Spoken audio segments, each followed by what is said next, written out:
Hola inversionistas, bienvenidos al canal de FlipWise y en el video de hoy quiero hablarles de un tema muy importante, un poco controvertido, pero que es fundamental para las inversiones en bienes raíces y es sobre la deuda buena y la deuda mala, o en otras palabras, ¿es bueno endeudarse para invertir?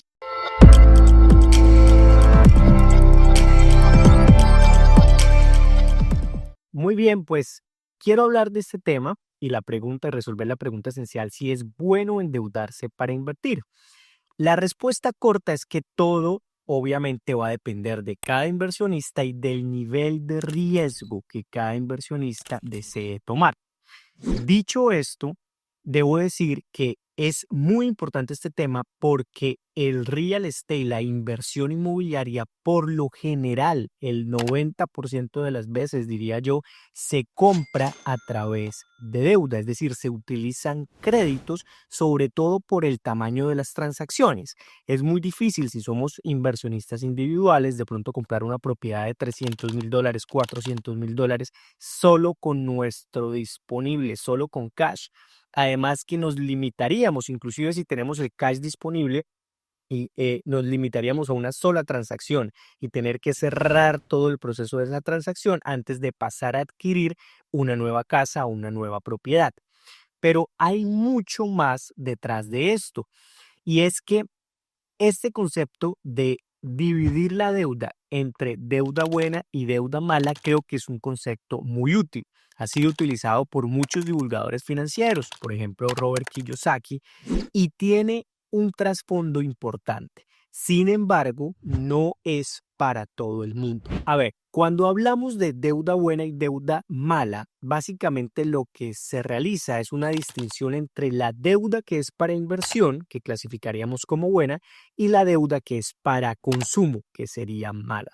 Prácticamente casi nadie les va a decir a ustedes que es bueno endeudarse para consumir, es decir, para comprar un carro, para comprar ropa, para vivir en general. Esta deuda por lo general deberíamos mantenerla lo más limitado posible si queremos tener obviamente éxito financiero en el futuro, si queremos pensar en crecer nuestro patrimonio.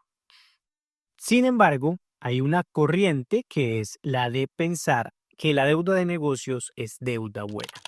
¿Y de dónde viene esta corriente? Pues básicamente cuando nosotros adquirimos deuda para coger ese capital e invertirlo para obtener un retorno mayor, estamos haciendo una operación que puede ser considerada una operación de arbitraje. ¿Cómo así? Básicamente, la idea o el concepto detrás de deuda buena o de endeudarse para invertir consiste en que si el costo de la deuda es menor al retorno de la inversión, yo me puedo ganar ese spread, ese diferencial. Por ejemplo, si me dan un préstamo al 5%, pero yo conozco o sé cómo rentar ese dinero al 10%, noten que yo de $1,000,000 saco el 10%, o sea, $100,000 de utilidad, pero debo devolver el 5% de intereses, es decir, 50,000. Noten que sin tener ningún capital, yo hice $50,000 de ganancia.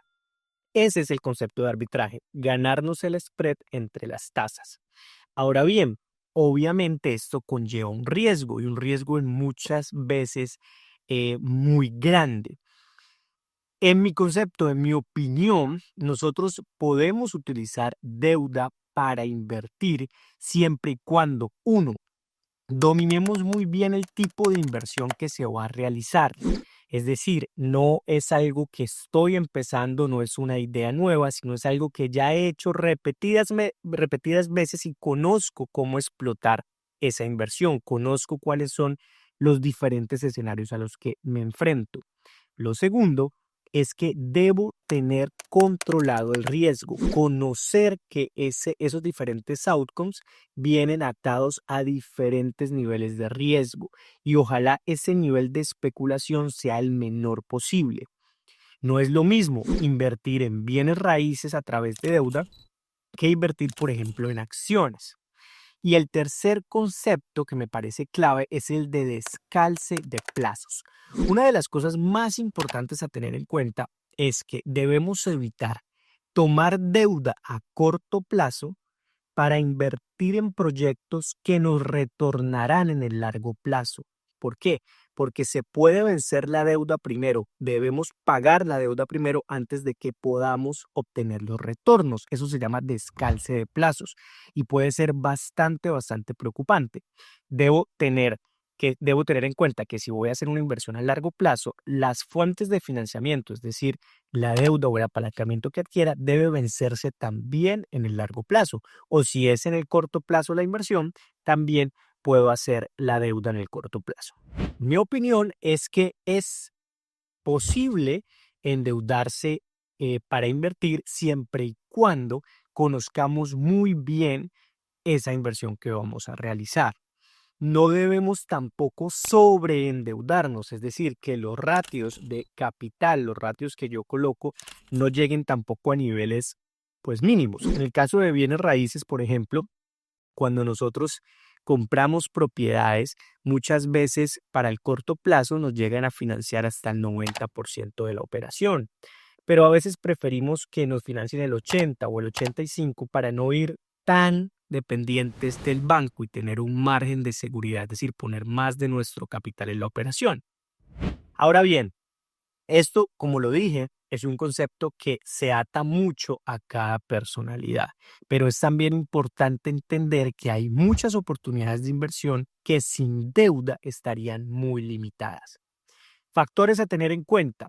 El costo de la deuda va a ser un factor súper importante para que nosotros podamos invertir o no. De hecho, en estos momentos que las tasas de interés en los Estados Unidos están tan altas para comprar vivienda, hace que sea más difícil encontrar proyectos, porque cuando la deuda es muy barata, casi todo es rentable, porque casi todo le puedo sacar más que el costo de la deuda.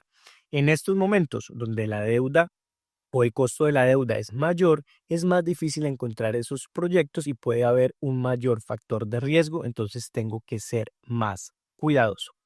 Pero en conclusión, existe la deuda buena y existe la deuda mala. Esto no quiere decir que ustedes se tengan que endeudar para invertir. Se quiere decir que es importante que hagan esas dos disecciones. La deuda que es productiva, la deuda que va a ser para realizar inversiones y obtener ratios, y la deuda que es simplemente para gastar o para consumir, que es básicamente una diferir o traer el ingreso futuro para consumo.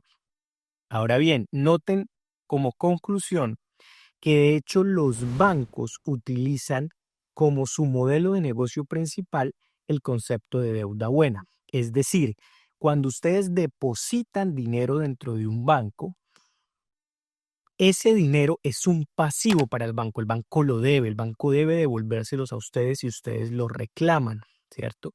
Pero el banco lo que hace con la mayoría de ese capital es prestarlo y al prestarlo va a cobrar unas tasas más altas y realiza ese arbitraje que hablamos ahorita.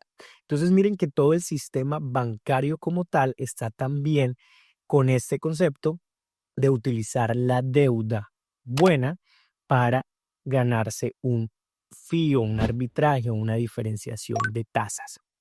Entonces, aquí les dejo esa conclusión y déjenme en los comentarios, ¿ustedes opinan que existe la deuda buena o es mejor no endeudarse en ninguna circunstancia?